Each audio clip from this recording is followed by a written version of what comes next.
जय हिंद साथियों, स्वागत है आप सभी का प्रयागराज रोजगार एजुकेशन के इस ऑनलाइन प्लेटफॉर्म पे।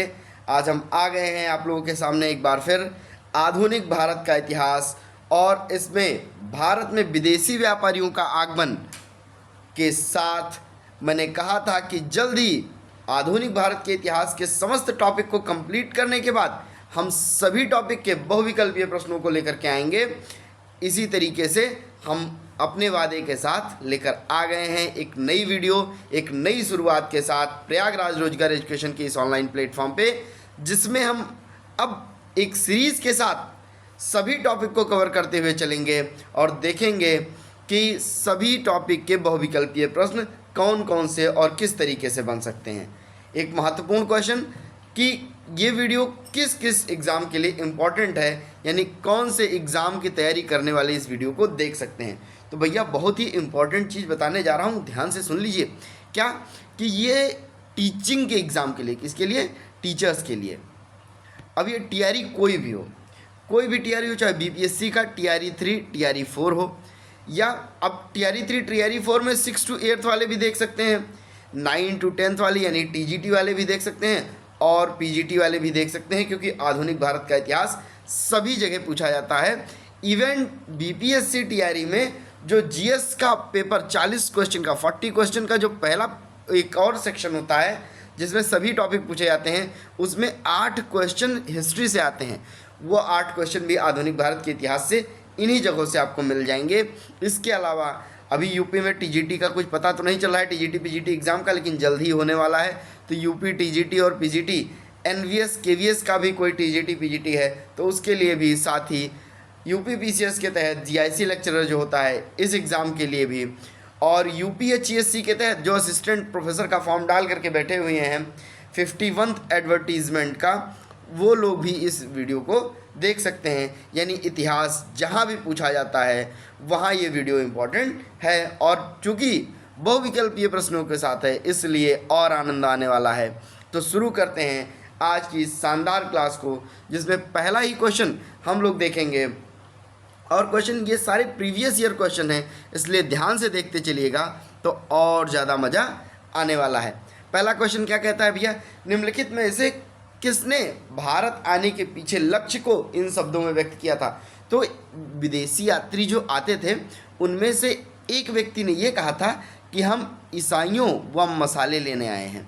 हम क्या? ईसाई और मसाले लेने आए हैं, यानी हम जो ईसाई हैं हम क्या लेने आए हैं? मसाले लेने आए हैं। क्या करने के लिए? भारत में मसाले लेने के लिए आए हैं। तो ये कथन था वास्को डिगामा का।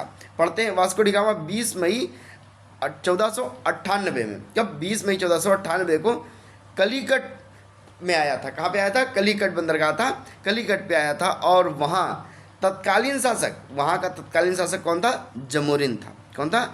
जमोरिन था, ने उसका स्वागत किया था, और उसने ये कहा था कि हम ईसाइयों व मसाले लेने के लिए भारत आए हुए हैं। तो पहला क्वेश्चन था, ये कथन किसका है? हम ईसाइयों व मसाले लेने के लिए आए हुए हैं। तो ये कथन था वास्को डिगामा का। नेक्स्ट हम लोग देखेंगे, नेक्स्ट क्वेश्चन क्या कहता है? नेक्स्ट क्वेश्चन कहता है कि भैया ये जो निम्नलिखित में से किसने कलकत्ता की स्थापना की थी? तो कलकत्ता शहर जो है, कलकत्ता शहर की स्थापना किसने की थी इसको देखेंगे। तो 4 ऑप्शन दिए गए हैं, लॉर्ड क्लाइव, ये जनरल ओंगियार, और ये हम्फ्री कुक, और जाब चारनाक। तो किसने स्थापना की थी? ये जाब चारनाक ने स्थापना की थी। किसने की थी? जाब चारनाक ने। कलकत्ता की स्थापना किसने की थी? जाब चारनाक ने की थी। कासिम बाजार फैक्ट्री के प्रमुख जाब चारनाक ने अंग्रेजों के व्यापार केंद्र के लिए हुगली के, कहाँ पर? हुगली के स्थान पर सुतानाती, यानी ये सुतानौती जिसे कलकत्ता कहते थे, चुना, और इस तरह से 1690 ईस्वी में, कब भैया? 1690 ईस्वी में उसने अंग्रेजी बस्ती के रूप में क्या? कलकत्ता की स्थापना की थी। तो कलकत्ता की स्थापना करने वाला कौन था? जाब चारनाक था। नेक्स्ट क्वेश्चन हम लोग देखेंगे। नेक्स्ट क्वेश्चन कहता है 1606 ईस्वी में, कब भैया? 1606 ईस्वी में गोलकुंडा के शासक से फरमान हासिल करने के पश्चात कौन मसूलीपट्टनम में स्थापित हो गए?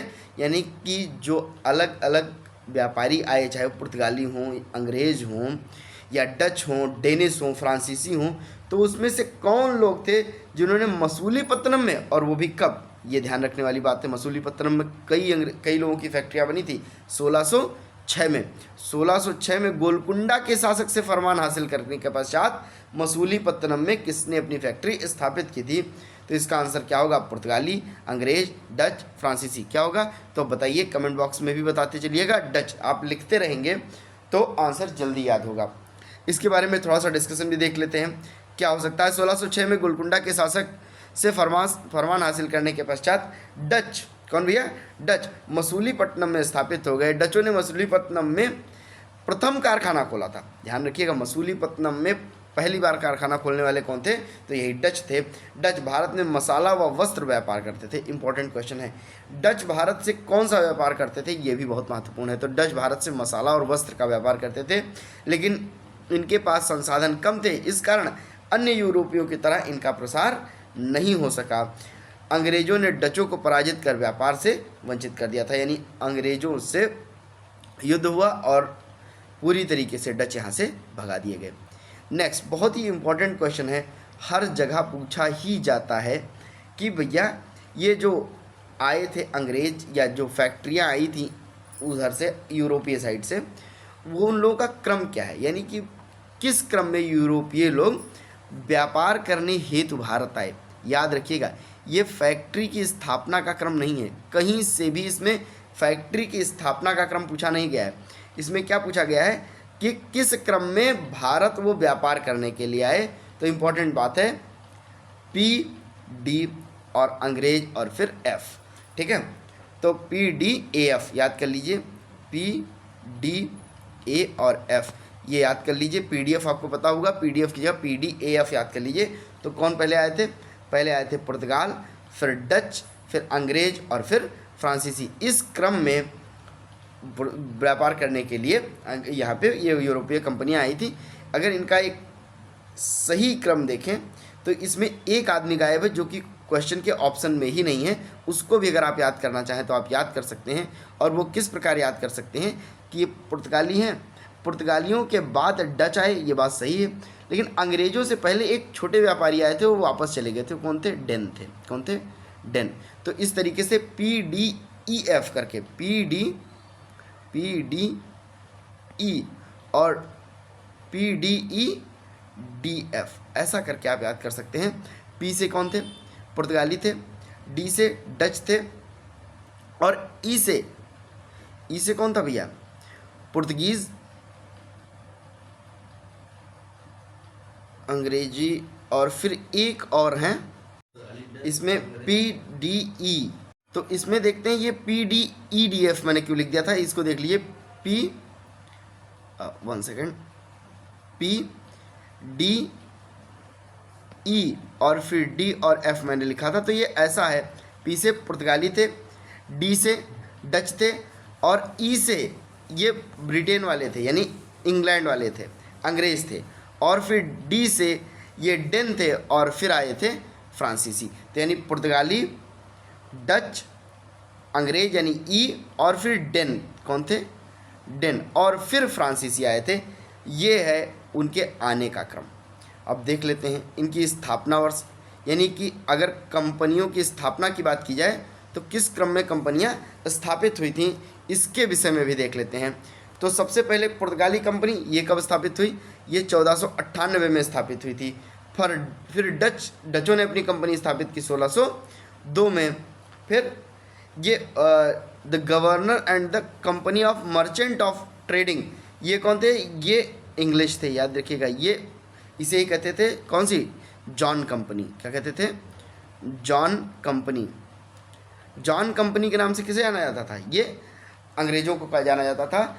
जो ब्रिटेन वाले थे, ब्रिटेन वालों को क्या कहा जाता था? अंग्रेज़ों को कहा जाता था जॉन कंपनी के नाम से भी, जाना ईस्ट इंडिया कंपनी जिसे कहा जाता था, वो इस नाम से जानी जाती थी। फिर 4 नंबर है डेन ईस्ट इंडिया कंपनी, और ये क्या थे? ये 1616 में आए थे, यानी 1616 में इनकी फैक्ट्री बनी थी। और इस तरीके से कंपनी द इंदेस ओरिएंटेस, इसे फ्रांस की कंपनी कहते हैं। क्या कहते हैं? फ्रांस की कंपनी। तो ये फ्रांस वाले कब आए थे भैया? ये फ्रांस वाले आए थे 1664 में इनकी स्थापना हुई थी, कंपनी की स्थापना। नेक्स्ट क्वेश्चन देखेंगे हम लोग। नेक्स्ट क्वेश्चन कहता है कि 1498 में वास्को डी गामा भारत कहाँ पहुँचा था? अभी इसके ऊपर जस्ट हम लोगों ने डिस्कस किया हुआ है कि जब आया वास्को डी गामा भारत आया था तो कहाँ आया था, किस जगह पे आया था, तो पहले ही बता चुके हैं। तो देख लीजिए कौन था, कहाँ आया था, कलीकट पे आया था। कहाँ आया था? कलीकट पे आया था। वास्को डी गामा भारत के पश्चिमी तट पर स्थित बंदरगाह कलीकट पर 20 मई, याद रखिएगा डेट क्लियर है, 20 मई 1498 को पहुंचा। वहां पहुंचकर भारत के नए समुद्री मार्ग की खोज की। याद रखिएगा कई जगह किताबों में आपको लिखा मिल जाएगा कि वास्को डी गामा ने भारत की खोज की। भारत कहीं खो नहीं गया था, बल्कि भारत के जो समुद्री व्यापार था, पहले स्थल से व्यापार होता था, स्थल से व्यापार प्रभावित हो गया, तो इस कारण से बाद में इसे क्या करना पड़ा, बाद में स्थल से व्यापार समुद्र के रास्ते व्यापार की खोज करनी पड़ी। और समुद्री व्यापारिक मार्ग की खोज किसने की थी? वास्को डी गामा ने की थी। और वहाँ के तत्कालीन शासक उस वक्त कौन था अपने केरला में? वो कौन था? जमोरिन था। उसने इसका स्वागत किया था। नेक्स्ट देखते हैं, भारत में पुर्तगाली वायसराय कौन था? भारत में पुर्तगाली वायसराय कौन था? पहला पुर्तगाली वायसराय। अब ये बहुत ही इंपॉर्टेंट क्वेश्चन है। अगर इसको हम लोग देखें तो चूँकि अभी हम लोग अब स्टार्टिंग से हम लोग पढ़ेंगे कि पहले पुर्तगाली आए थे, तो पुर्तगालियों में पहले देखेंगे कौन कौन से इनके गवर्नर थे। तो भारत में पहला पुर्तगाली गवर्नर कौन था? अलग अलग पुर्तगाली गवर्नर लिखे गए हैं। ये Francisco de Almeida, Alfonso de Diaz, Alfonso de Albuquerque और वास्को डी गामा। अब कई लोग गलती से मार देंगे क्या, ये वास्को डी गामा, लेकिन वास्को डी गामा कोई वायसराय नहीं था, ये पहला व्यापारी था। अगर हम देखें पहला वायसराय कौन था, तो वो कौन था भैया? Francisco de Almeida. कौन था? Francisco de Almeida. भारत में पहला पुर्तगाली वायसराय अगर देखा जाए तो कौन था? फ्रांसिस्को डी अल्मीडा था। किस यूरोपीय शक्ति ने पहली बार भारत के साथ समुद्री मार्ग से व्यापार करना शुरू किया था? तो ये पहले पुर्तगाली ही थे भैया। सेम क्वेश्चन है, पहली बार अगर देखा जाए तो समुद्री व्यापारिक मार्ग की खोज किसने की थी? तो पुर्तगालियों ने की थी। नेक्स्ट क्वेश्चन देखेंगे। नेक्स्ट क्वेश्चन है, किस यूरोपीय समुदाय ने भारत में प्रथम व्यापार संबंध बनाए? अब ये भी सेम क्वेश्चन है, किस यूरोपीय समुदाय ने? तो पुर्तगालियों ने बनाए थे। अब ये क्वेश्चन रिपीट होने वाले हैं। ये NVS PGT में पूछा गया, 2019 में पूछा गया क्वेश्चन है। 2019 वाला जो पेपर था, 2019 वाला NVS का जो पेपर था, उसमें पूछा गया क्वेश्चन है। पुर्तगाल और भारत के बीच व्यापार का प्रारंभ कब हुआ? पुर्तगाल और भारत के बीच व्यापार का प्रारंभ कब होगा भैया? 1498 में, जब 20 मई 1498, ये भी याद रखिएगा क्या भैया? 20 मई, ये डेट भी याद रखना जरूरी है। क्यों? क्योंकि इसी दिन आया था कौन? इसी दिन आया था वास्को डी गामा। तो वास्को डी गामा जिस दिन आएगा उसी दिन से व्यापार का प्रारंभ माना जाएगा।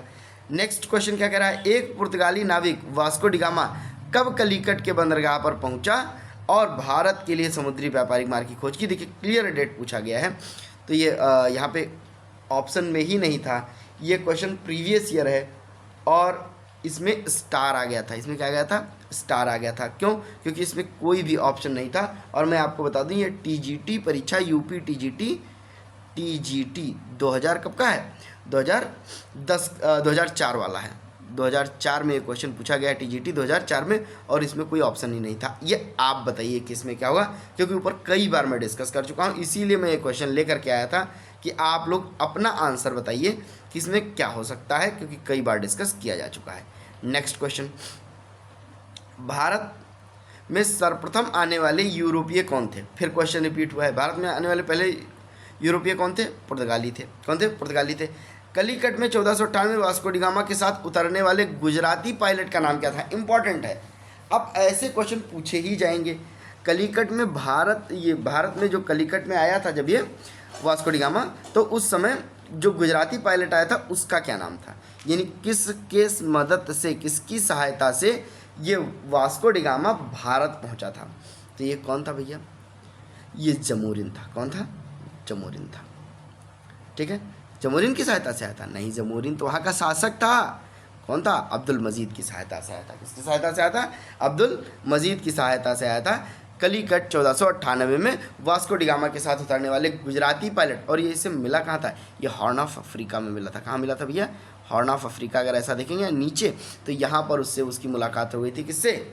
वास्को डी गामा की मुलाकात हो गई थी अब्दुल मजीद से, और यही लेकर के आया था भारत में इसको। वह यूरोपीय देश जिसने सबसे पहले भारत में व्यापार प्रारंभ किया, तो पुर्तगाली ही थे।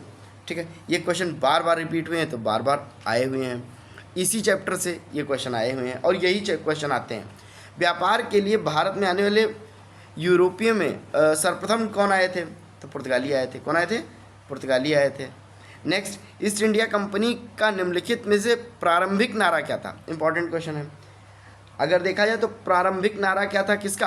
अंग्रेजी ईस्ट इंडिया कंपनी, जो ईस्ट इंडिया कंपनी आई थी इंडिया में, इसका आरंभिक नारा क्या था? तो भूभाग नहीं केवल व्यापार। क्या था? भूभाग नहीं केवल व्यापार, यानी हम सिर्फ ट्रेड करेंगे। क्या करेंगे भैया? ट्रेड करेंगे, हम यहाँ राज करने के लिए नहीं आए हैं। तो ईस्ट इंडिया कंपनी का प्रारंभिक नारा क्या था? भूभाग नहीं केवल व्यापार। फिर है, अंग्रेजी ईस्ट इंडिया कंपनी का प्रारंभिक उद्देश्य क्या था? प्रारंभिक उद्देश्य क्या था? ये उद्देश्य नहीं होगा, इसका वो हो सकता है, इसका नाम क्या था? प्रारंभिक नाम क्या था? यानी ईस्ट इंडिया कंपनी जो प्रारंभ में आई थी उसका नाम क्या था? इसका नाम था जॉन कंपनी। मैंने पहले ही बताया इसका क्या नाम था? जॉन कंपनी नाम था। नेक्स्ट क्वेश्चन देखेंगे, ईस्ट इंडिया कंपनी को किस लोकप्रिय नाम से पुकारा जाता था? तो जॉन कंपनी के नाम से पुकारा जाता था। ये क्वेश्चन बार बार रिपीट हुए हैं, तो इसलिए बार बार याद कराया जा रहा है ताकि आपको याद हो जाए। ईस्ट इंडिया कंपनी का आधिकारिक नाम the company of merchant of London trading into the east Indies था, लेकिन इसे लोकप्रिय नाम से जॉन कंपनी के नाम से जाना जाता था। नेक्स्ट क्वेश्चन, अब देखिए ये क्वेश्चन कूट वाला है। कूट वाला है तो इसको भी देखना ज़रूरी है। ये भी क्वेश्चन आया हुआ है, और क्वेश्चन क्या कह रहा है? ध्यान से पढ़िए। क्वेश्चन कह रहा है निम्नलिखित युग्मों पर विचार करिए, यानी घटना का क्रम दिया है, घटना दी गई है और उसको व्यवस्थित करना है।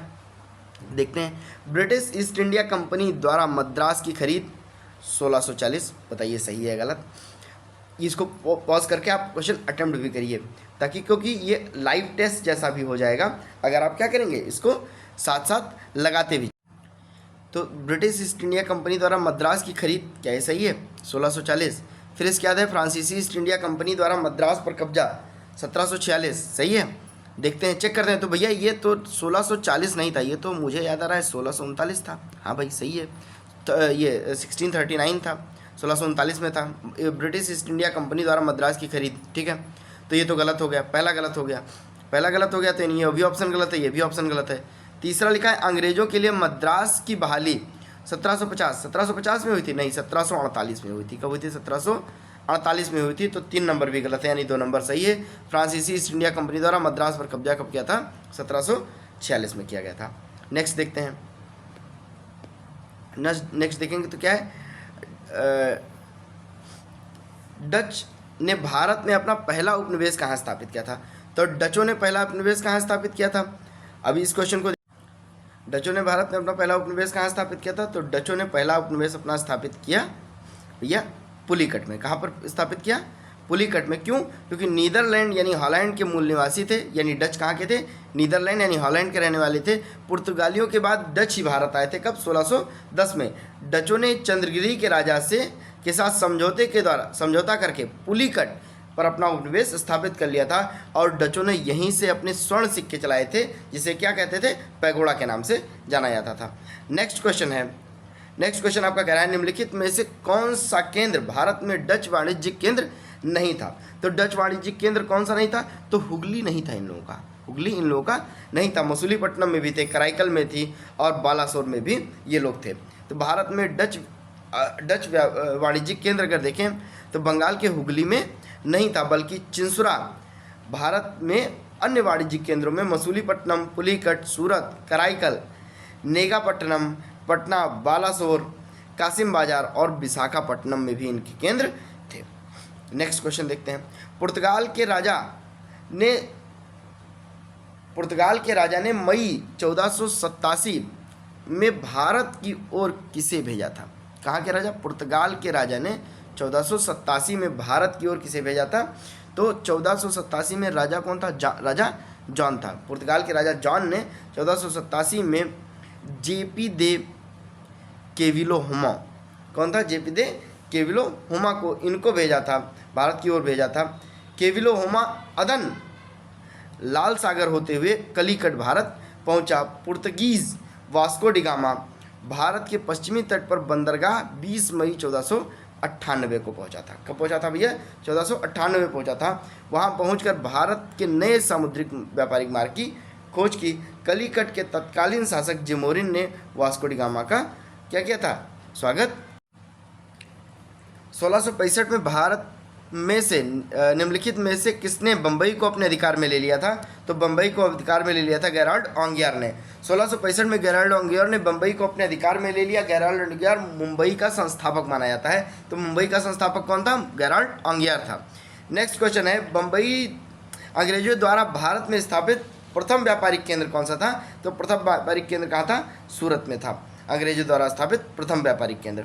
नेक्स्ट क्वेश्चन है, निम्नलिखित में से किस स्थान को 1661 में पुर्तगालियों द्वारा दहेज स्वरूप अंग्रेजों को दे दिया गया था? तो मुंबई अंग्रेजों ने दहेज स्वरूप में प्राप्त किया था। किससे? पुर्तगालियों द्वारा। कैथरीन की शादी हुई थी चार्ल्स द्वितीय के साथ। वांडीवास के युद्ध में अंग्रेजी और फ्रांसीसी सेना ने एक दूसरे के विरुद्ध कब जंग लगी? तो वांडीवास का युद्ध कब हुआ था? तो ये भैया हुआ था कब? 1760 में। ये वाला ऑप्शन है, इसको ऊपर कर दें तब ये जाकर के टिक हो पाएगा। तो ये ऐसा देख लीजिए कब हुआ था? 1760 में हुआ था। नेक्स्ट क्वेश्चन है, मार्च 1602 में किस व्यापारिक कंपनी की स्थापना हुई थी? तो आपको पता है 1602 में कौन सी व्यापारिक कंपनी की स्थापना हुई थी? डच संयुक्त कंपनी की। भारत के साथ व्यापार के लिए सर्वप्रथम संयुक्त पूंजी से, अगर ये क्वेश्चन पूछ लिया जाए संयुक्त पूंजी से किस कंपनी की स्थापना हुई थी? तो किस कंपनी की स्थापना हुई थी? डच कंपनी की।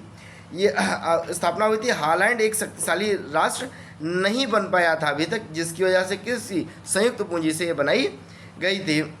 नेक्स्ट क्वेश्चन देखेंगे, बम्बई दहेज में किसको मिला था?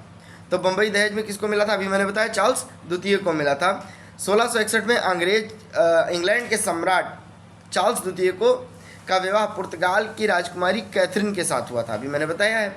चार्ल्स को बम्बई उपहार के स्वरूप प्राप्त हुआ था, जिसे 1668 में, कब? 1668 में 10 पाउंड वार्षिक किराए पर, कितना सस्ता बेच दिया? वार्षिक किराए पर ब्रिटिश ईस्ट इंडिया कंपनी को इन्होंने किराए पर दे दिया था। नेक्स्ट क्वेश्चन है, बम्बई पुर्तगालियों से 1661 में दहेज में किसे मिला? फिर वही क्वेश्चन रिपीट हुआ है। किसको मिला था? चार्ल्स द्वितीय को प्राप्त हुआ था। ईस्ट इंडिया कंपनी के प्रथम व्यापारिक केंद्र की स्थापना कहाँ की गई? सूरत में की गई। ईस्ट इंडिया कंपनी की प्रथम फैक्ट्री कहाँ खोली गई? तो सूरत में ही खोली गई। नेक्स्ट क्वेश्चन, निम्नलिखित को घटना, अब ये देखिए ये युद्ध है और एक तरफ से दिया गया है, इसको आपको सजाना है। ये ऑप्शन 4 ऑप्शन है। सबसे पहले देखा जाए तो आपको पता है 1757 में क्या हुआ था? प्लासी का युद्ध हुआ था। तो प्लासी सबसे पहले एक ही जगह है, तो ऑप्शन सी सही हो जाएगा। लेकिन देख लेते हैं, वांडीवास का युद्ध कब हुआ था? 1760 में हुआ था। और बक्सर का युद्ध 1764 में हुआ था। ये लगातार इसका एक क्रम बन जाएगा। नेक्स्ट क्वेश्चन है, कर्नाटक युद्ध हुए थे। अब कर्नाटक युद्ध किसके किसके बीच हुआ था? तो कर्नाटक के 3 युद्ध हुए थे। किसके किसके बीच हुआ था? अंग्रेजों और फ्रांसीसियों के बीच हुआ था। ये 1845-46 से लेकर के, कब तक भैया? 1845-46 से लेकर के 1863 तक चला था। 64 में जाकर के, 1864 में जाकर के लास्ट संधि हुई थी, तब जाकर के ये युद्ध समाप्त हुआ था। नेक्स्ट क्वेश्चन हम लोग देखेंगे, भारत में पुर्तगाली सत्ता के पतन के कारणों में कौन शामिल नहीं था? तो स्पेन का 1580 में पुर्तगाल पर अधिकार, हाँ स्पेन ने अधिकार कर लिया था भाई, तो ये तो सही है। बाद में मुगल सत्ता की स्थापना हो गई, पुर्तगाली कमज़ोर हो गए, सही है।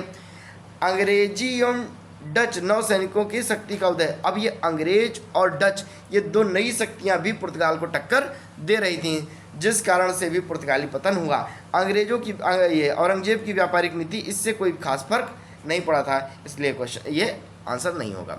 नेक्स्ट, ईस्ट इंडिया कंपनी को सुलहना फरमान कब प्राप्त हुआ? तो ईस्ट इंडिया कंपनी को सुनहला फरमान कब प्राप्त हुआ था? 1632 में प्राप्त हुआ था। और गोलकुंडा के शासक ने अंग्रेजों को ये फरमान जारी किया था बंदरगाह पर व्यापार करने के लिए। किसके लिए? बंदरगाह पर व्यापार करने, गोलकुंडा के जितने बंदरगाह थे वहाँ से व्यापार करने के लिए। याद रखिएगा 500 पैगोड़ा पर, किस पे? 500 पैगोड़ा वार्षिक कर देना था। यह फरमान अत्यंत लाभकारी होने के कारण इसे सुनहला फरमान कहा जाता है। ये बहुत ज़्यादा इम्पोर्टेंट था, ये बहुत लाभकारी था, बहुत प्रॉफिटेबल था, इसलिए इसे क्या कहते हैं? सुनहला फरमान कहते हैं। पांडिचेरी की स्थापना किसने की थी? तो पांडिचेरी की स्थापना अभी ऊपर बात कर चुके हैं, किसने की थी? फ्रैंकोइस मार्टिन ने की थी। किसने की थी? फ्रांसिस मार्टिन ने की थी। इसे फ्रैंकोइस मार्टिन कहते हैं। नेक्स्ट क्वेश्चन है, ईस्ट इंडिया कंपनी को बंगाल पर पूर्ण स्वामित्व कब प्राप्त हुआ? देखो, ये जो 1757 का प्लासी का युद्ध था ना, इसमें बहुत ज़्यादा तो प्राप्त नहीं हुआ कुछ भी, लेकिन पूर्ण रूप से राजनैतिक अधिकार अगर देखा जाए तो 1764 के युद्ध के बाद ईस्ट इंडिया कंपनी को प्राप्त हो गया था। और 1764 का युद्ध कौन सा था? बक्सर का युद्ध था। नेक्स्ट क्वेश्चन देखेंगे, पांडिचेरी स्थापित किया गया था, मैंने बताया फ्रैंकोइस मार्टिन के द्वारा स्थापित किया गया था। नेक्स्ट क्वेश्चन है, किस फ्रांसीसी ने 1673 में, अब इंपॉर्टेंट है, अब पता चल गया फ्रैंकोइस मार्टिन ने कब स्थापित किया था? 1673 में। बार बार ये क्वेश्चन क्यों रिपीट हो रहे हैं? क्योंकि ये बार बार आए हुए हैं और ये रट जाएं, ऐसे गंदे क्वेश्चन अगर दोबारा एग्जाम में आते हैं तो आप मार करके ही आएँ, इसलिए इसे बार बार बताया जा रहा है। 1673 में पांडिचेरी की नींव किसने डाली थी? फ्रैंकोइस मार्टिन ने डाली थी। नेक्स्ट क्वेश्चन है, भारत में ब्रिटिश ईस्ट इंडिया कंपनी की प्रेसिडेंसी कहाँ थी? तो अगर प्रथम पहली प्रेसिडेंसी देखें तो प्रथम प्रेसिडेंसी कहाँ बनी थी? मद्रास में बनी थी। नेक्स्ट क्वेश्चन है, चंद्रनगर एक था, अब चंद्रनगर बसाया किसने था? चंद्रनगर तो फ्रेंच ने बसाया था। किसने बताया था? फ्रेंच ने बताया था, फ्रांसीसियों ने बसाया था, लेकिन बाद में ब्रिटिश कॉलोनी ने इस पर कब्जा कर लिया था। तो अगर पूछा जाए चंद्रनगर एक कैसी कॉलोनी थी, तो फ्रेंच कॉलोनी थी। ब्रिटिश ईस्ट इंडिया कंपनी ने भारत में व्यापार पर अपना एकाधिकार खो दिया। अब इम्पोर्टेंट है, आपको पता है चाय और चीन के साथ व्यापार को छोड़ करके 1813 के एक्ट के बाद एकाधिकार खत्म कर दिया गया था ब्रिटिश ईस्ट इंडिया कंपनी का भारत से। ब्रिटिश ईस्ट इंडिया कंपनी का भारत से एकाधिकार खत्म कर दिया गया कब? 1813 में। कहा गया तुम्हारे पास सिर्फ दो चीज़ का एकाधिकार बचा हुआ है, वो कौन सा है? वो सिर्फ है भैया चाय का व्यापार और चीन के साथ व्यापार को छोड़ करके बाकी सारे एकाधिकार खत्म कर दिए गए थे। और 1833 जो 1833 ये वाला एक्ट था, इस वाले एक्ट में जाकर के पूरी तरीके से एकाधिकार खत्म कर दिया गया। कहा गया अब तुम लोग सिर्फ व्यापार करो लेकिन एकाधिकार नहीं रहेगा। अल्बुकर्क ने गोवा कहाँ से लिया था? तो बीजापुर के शासक आदिल शाह से कब्जा किया था। किसने? अल्बुकर्क ने बीजापुर को, गोवा को। नेक्स्ट क्वेश्चन, द्वितीय पुर्तगाली अभियान का नेता कौन था? तो दूसरा पुर्तगाली, पता है पहला पुर्तगाली अभियान कब आया था? 1498 में। कौन आया था? ये वास्को डी गामा आया था। नेक्स्ट अगर देखा जाए तो दोबारा पुर्तगाली अभियान अगर कोई देखा जाए तो कौन लेकर के आया था? तो अल्वारेज काब्राल था। बहुत इंपॉर्टेंट है अल्वारेज काब्राल, ये नाम याद कर लीजिए, ये कई जगह आपको ऑप्शन में देखने को मिल जाएगा, इसको पहले ही छांट दीजिएगा। अल्वारेज काब्राल को द्वितीय पुर्तगाली अभियान का नेता था। तो भैया इस तरीके से आप देख रहे हैं हम लोग शानदार क्वेश्चन कर रहे हैं। एक ही चैप्टर से एक ही तरीके के कितने क्वेश्चन बन सकते हैं, सारे क्वेश्चन हम लोग देख लेते हैं। नेक्स्ट क्वेश्चन देखेंगे, उस अंग्रेज अधिकारी का नाम बताइए जिसने चंद्रगिरी के शासक से 1639 में मद्रास को पट्टे पर ले लिया था। तो मद्रास की स्थापना अगर देखी जाए तो किसने की थी? फ्रांसिस डे ने की थी। किसने की थी? फ्रांसिस डे ने। नाम गंदा है, फ्रांसिस नाम है, लेकिन ये अगर आदमी कैसा है? अंग्रेज है। ये कौन है?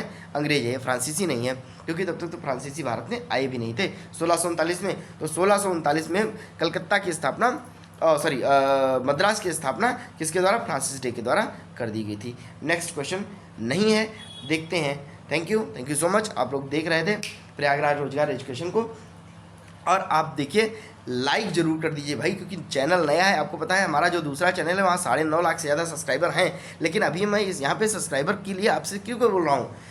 क्योंकि अब ये चैनल नया है और ये स्पेशल टीचर्स के लिए और कॉम्पिटिटिव एग्ज़ाम के लिए बनाया गया है। वो फिजिकल का चैनल है और ये ऐसा चैनल है जहाँ पे सिर्फ और सिर्फ पढ़ाई कराई जा रही है। इसलिए प्लीज़ चैनल को ज़्यादा से ज़्यादा लाइक करिए, शेयर करिए, सब्सक्राइब करिए। Thank you so much. मिलेंगे नेक्स्ट क्लास में जल्दी ही।